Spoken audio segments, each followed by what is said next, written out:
Okay, hello.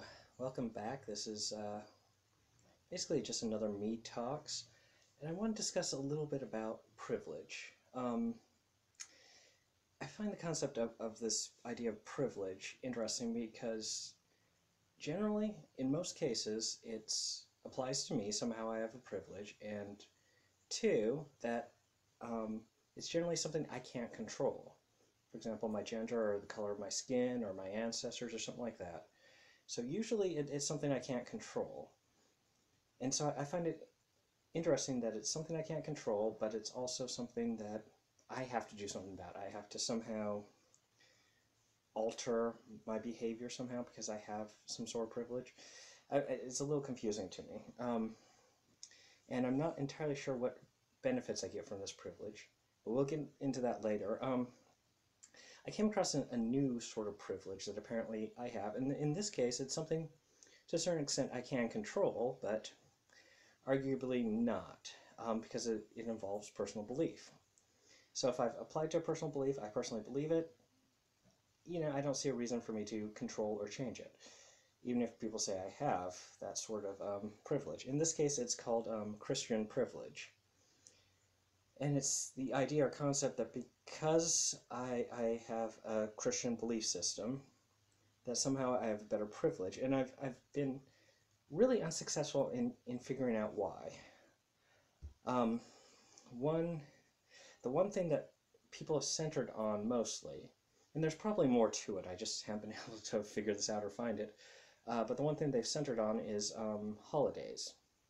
Just the fact that there are so many Christian-based holidays in the American calendar, that means that non-Christians know all the Christian holidays, apparently, and somehow that's a privilege. I find it very confusing. So I would like to answer that personally, just straight up answer it, by asking pretty much anyone who's not a member of my religion, just answer me two questions. What day is Pioneer Day? And why do people in my religion celebrate Pioneer Day? And quite frankly, most Christians probably can't answer that question.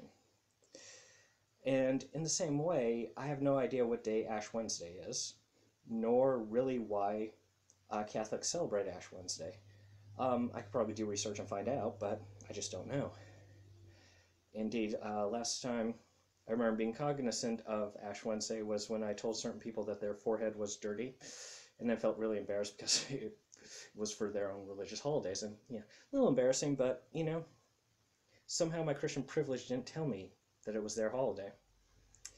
So, like I said, I find the privilege thing a little confusing. And I like to answer kind of the holiday thing. So, an interesting point, if you study the history of Christianity, is that the early Christian church, early Catholic Church, incorporated previous belief systems into the current Catholic belief systems.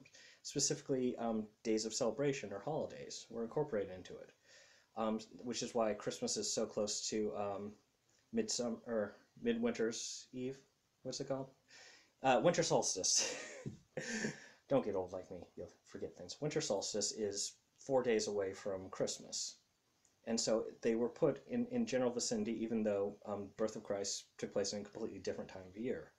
But we celebrate it as Christians close to winter solstice because, they combined the two holidays, the two celebrations. And that, this was considered a wise thing to do because it made it easier for people new to Christianity to kind of come into it and embrace it. I thought it was a good idea at the time, and it works quite well. Now, so, yeah, you can argue all of it. I will say this. If you're not Christian, and if you're not, like me, Mormon, you're perfectly welcome. I invite everyone to celebrate any Christian or Mormon holiday with me. Come in, celebrate it. And, even if I can't name, say, every Jewish holiday, I know Passover, and that's about it. I would welcome anybody inviting me to celebrate their religious holiday with them. I don't see this as a point of contention. It might have small advantages, but I don't see them, honestly, in this regard. My shirt moves on me. So, one of the things I want to do with this entire video, with the whole privilege thing, is to present a challenge to anyone out there.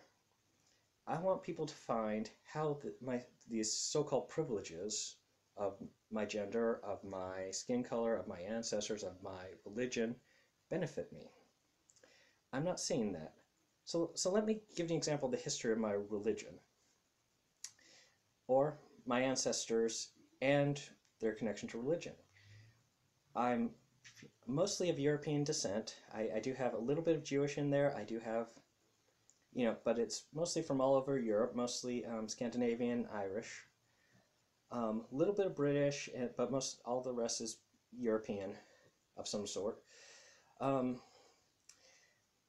Most of my ancestors who came to this country fled religious persecution. They came to this country looking for a fresh start, a new life, where they could worship whatever they wanted. It didn't work out all that well back in the old country, and in the new country it worked sort of well, but there kept being little hiccups in the road.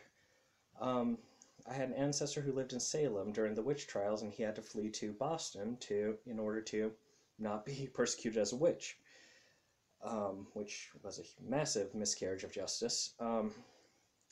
Now,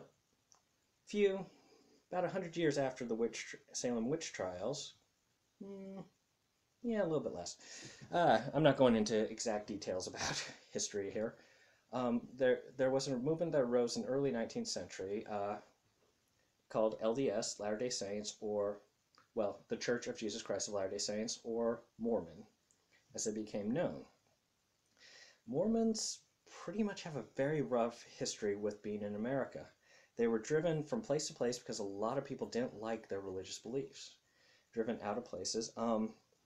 Finally, a state, and this is part of the reason why I'm always a little nervous when a state defies a federal law, because when it happened on a major scale, and in my own personal history, people died. But the state adopted a law, it's called the Extermination Order, essentially saying Mormons need to either be driven out of the state or exterminated.